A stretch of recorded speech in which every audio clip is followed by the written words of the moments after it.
Hello friends, आज हम पढ़ेंगे टेंस के बारे में कि टेंस होता क्या है, उसकी डेफिनेशन क्या होती है और टेंस के कितने टाइप्स होते हैं।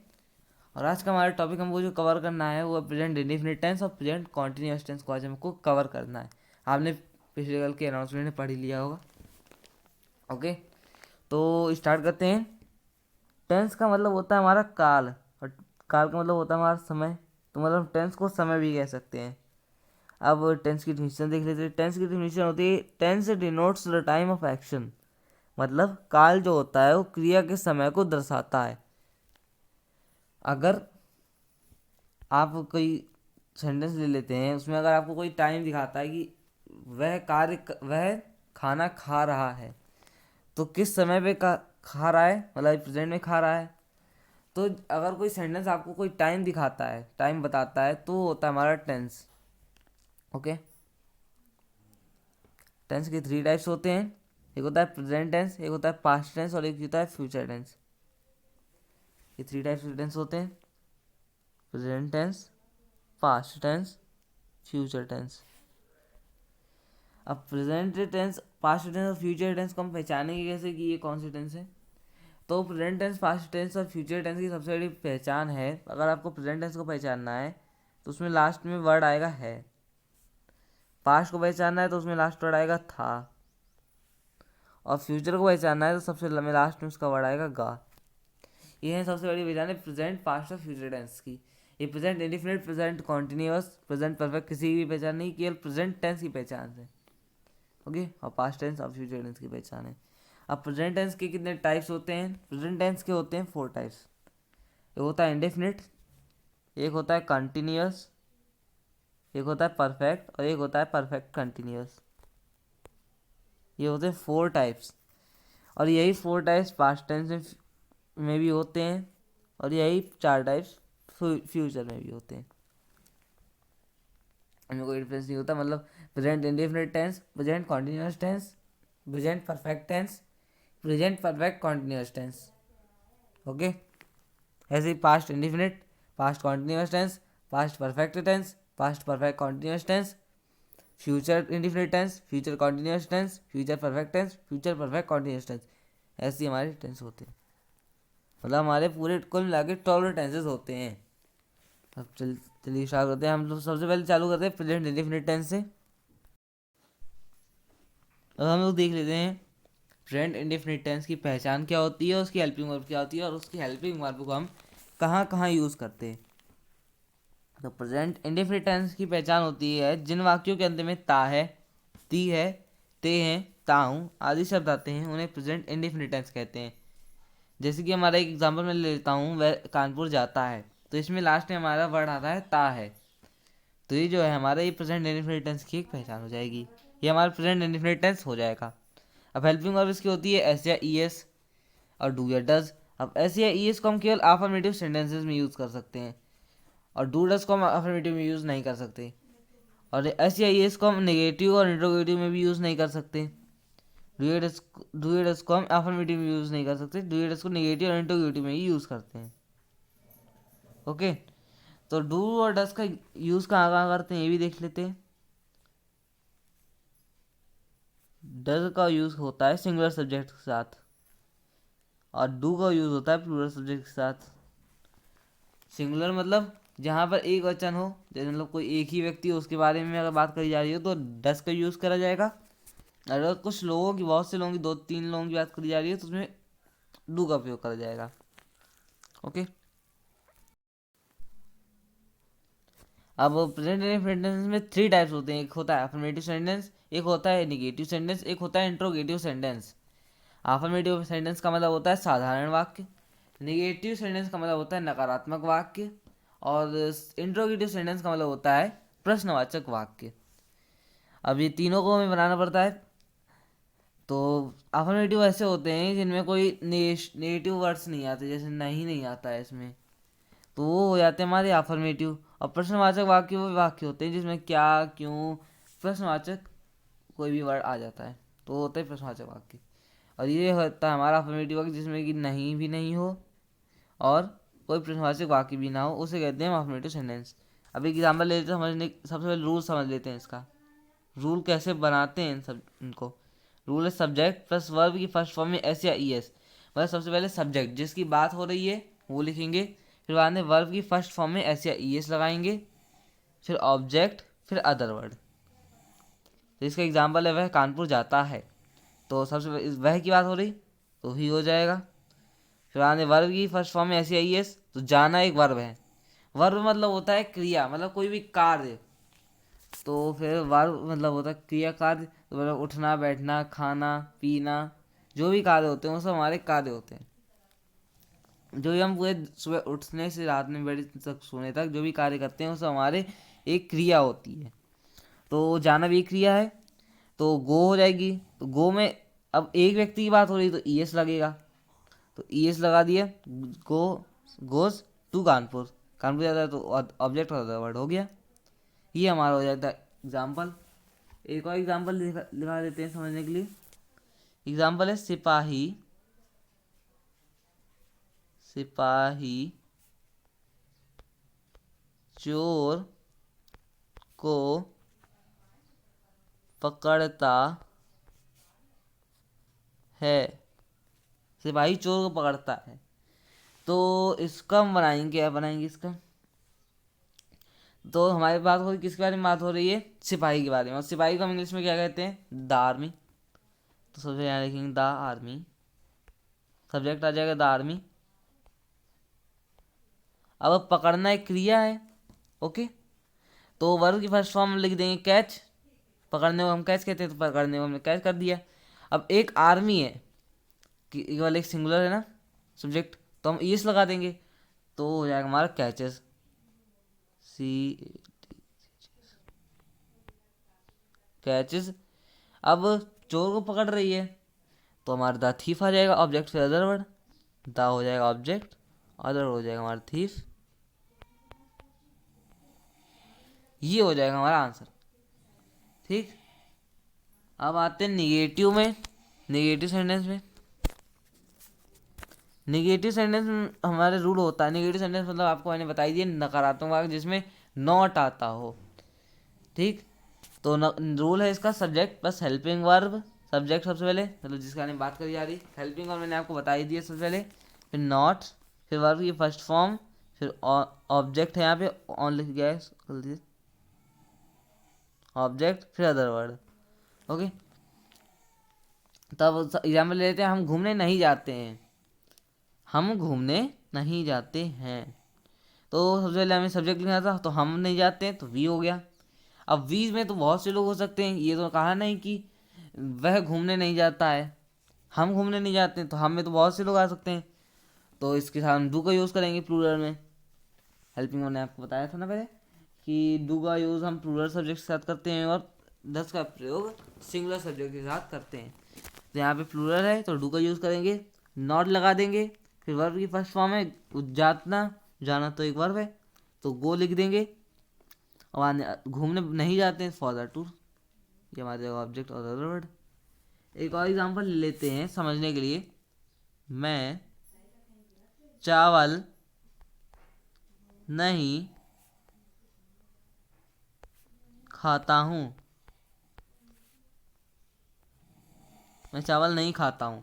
तो इसको हम इंग्लिश में ट्रांसलेट करेंगे सबसे पहले आई। अब आई जो होता है ये भी एक प्लूरल सब्जेक्ट होता है, तो इसके साथ हम डू का यूज़ करेंगे, I do, not eat the rice, eat the नहीं आएगा, ईट आएगा और राइस आएगा, okay. Eat rice, I don't eat rice. इसको आप ऐसे भी लिख सकते हैं, आई डोंट ईट राइस,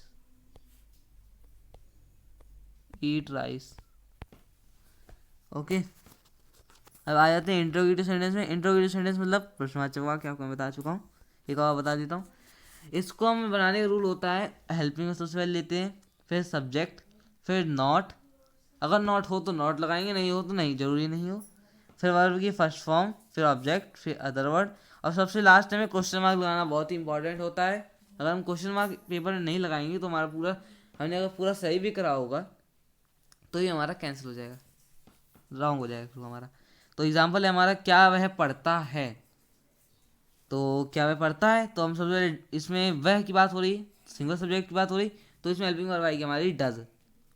फिर बाद में आएगा सब्जेक्ट ही, फिर बाद में पढ़ना एक क्रिया है, नॉट आएगा नहीं क्योंकि इसमें क्या वह नहीं पढ़ता, ये तो लिखा नहीं, क्या वह पढ़ता लिखा है। तो वर्ब की फर्स्ट फॉर्म आ जाएगी रीड, हो गया हमारा, डज ही रीड, और क्वेश्चन मार्क लगा दी जाएगा, बस हो गया। अब आपके लिए एक और एग्जाम्पल ले समझने के लिए, क्या बर्फ ठंडी होती है, ठंडी होती है। तो इसका सबसे पहले हम बनाएंगे डज आएगा, क्योंकि बर्फ एक सिंगुलर ही है, बर्फों के बारे में बात नहीं करी जा रही, एक बर्फ के टुकड़े के बारे में बात करी जा रही है, तो डज आएगा, डज। फिर द आइस, क्योंकि बर्फ के बारे में बात करी जाए, फिर सब्जेक्ट आता है ना हेल्पिंग वर्ब के बाद, डज द आइस, यहाँ पे ठंडी की बात करी जा रही है, तो डज द आइस कूल,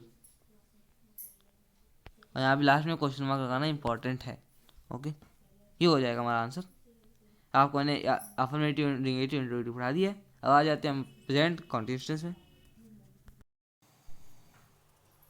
अब हम लोग देखेंगे प्रेजेंट कॉन्टिन्यूअस टेंस की पहचान क्या होती है, उसकी हेल्पिंग वर्ब क्या होती है, उनकी हेल्पिंग वर्ब का यूज कहाँ कहाँ करा जाता है। ठीक, तो सबसे पहले हम पहचान देख लेते हैं। पहचान है इसकी, जिन वाक्यों के अंत में रहा है, रही है, रहे हैं, रहा हूँ आदि शब्द आते हैं, उन्हें प्रेजेंट कॉन्टिन्यूअस टेंस कहते हैं। जैसे कि हम एक एग्जांपल आपको बता देते हैं पहचान समझने के लिए। एक एग्जांपल है हमारे सामने लिखा है, वह पढ़ रहा है, इसमें लास्ट में वर्ड आ रहा है रहा है, तो ये जो होगा हमारा, ये होगा एक प्रेजेंट कॉन्टिन्यूअस टेंस। ठीक, अब इसकी हेल्पिंग वर्ब क्या होती है, हेल्पिंग वर्ब इसकी होती है इज, एम और आर, इज, एम और आर, इसकी ये होती है हेल्पिंग वर्ब। अब इसका यूज़ कहाँ करेंगे हम, इसका यूज़ कहाँ करते हैं, इसका यूज़ करते हैं सिंगुलर सब्जेक्ट के साथ, इसका यूज़ हम करते हैं सिंगुलर सब्जेक्ट के साथ। आई, एम का यूज़ करते हैं आई के साथ, केवल आई जहाँ पे हमारा सब्जेक्ट हो वहाँ पे हम एम यूज़ करेंगे और कहीं यूज़ नहीं करेंगे एम को। आर का यूज़ कहाँ करते हैं, आर का हम यूज़ करते हैं प्लूरल सब्जेक्ट के साथ, बहुवचन के साथ, जहाँ पर दो से ज़्यादा लोग हों उस उधर पे हम यूज़ करते हैं आर का।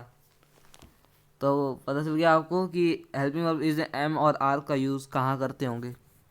तो अब अफर्मेटिव सेंटेंस, नेगेटिव सेंटेंस और इंट्रोगेटिव सेंटेंस में चलते हैं। अफर्मेटिव सेंटेंस का, नेगेटिव सेंटेंस और इंट्रोगेटिव सेंटेंस का मतलब तो आपको पता ही है, सकारात्मक वाक्य, नकारात्मक वाक्य, प्रश्नवाचक वाक्य, ऐसा करते चलते हैं। अब हम लोग आ चुके हैं अफर्मेटिव सेंटेंस में। अफर्मेटिव सेंटेंस का रूल होता है बनाने का सब्जेक्ट, सबसे पहले हम लाते हैं सब्जेक्ट जिसके बारे में बात हो रही है, फिर आता है हेल्पिंग वर्ब, फिर आती है वर्ब की फर्स्ट फॉर्म में आईएनजी, फिर बाद में आता है ऑब्जेक्ट, फिर अदर वर्ड।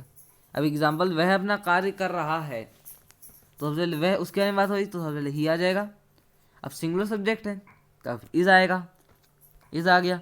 अब आने वर्ब की फर्स्ट फॉर्म में आईएनजी आएगा, अब वो कर रहा है, डूइंग आए, डू होगा, करना तो डू होता है, तो डू में आईएनजी लगा दिया, डूइंग हो गया। हिज वर्क, अपना कार्य कर रहा है, हिज वर्क हो गया। तो ही, वह अपना कार्य कर रहा है का हो जाएगा he is doing his work. एक और एग्जांपल ले लेते हैं समझने के लिए, वह टहल रहा है, वह टहल रहा है, वह टहल रहा है, तो ही इज वॉकिंग, यही होना चाहिए ना, ही इज वॉकिंग हो जाएगा इसका। ही है सबसे पहले सब्जेक्ट, फिर हेल्पिंग वर्ब, फिर वर्ब के फॉर्म में आएंगी, ये हो जाएगा हमारा।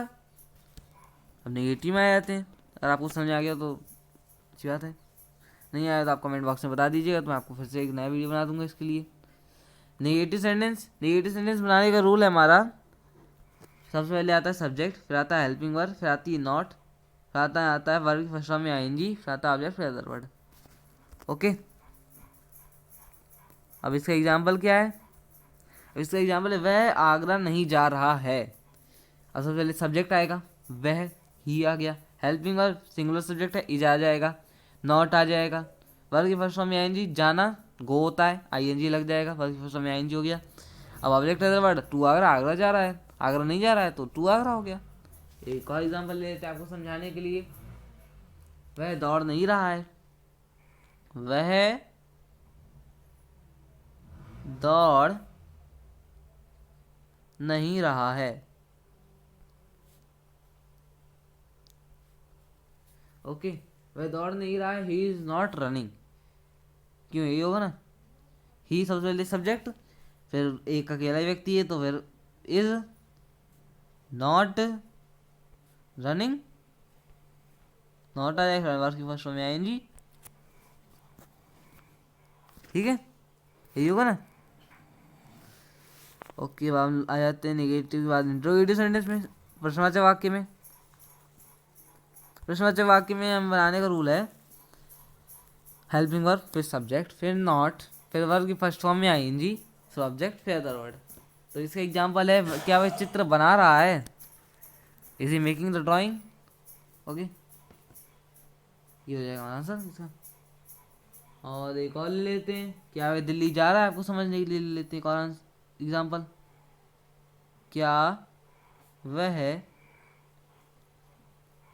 दिल्ली, सॉरी गलत हो गया, इंग्लिश में लिख देते हैं, दिल्ली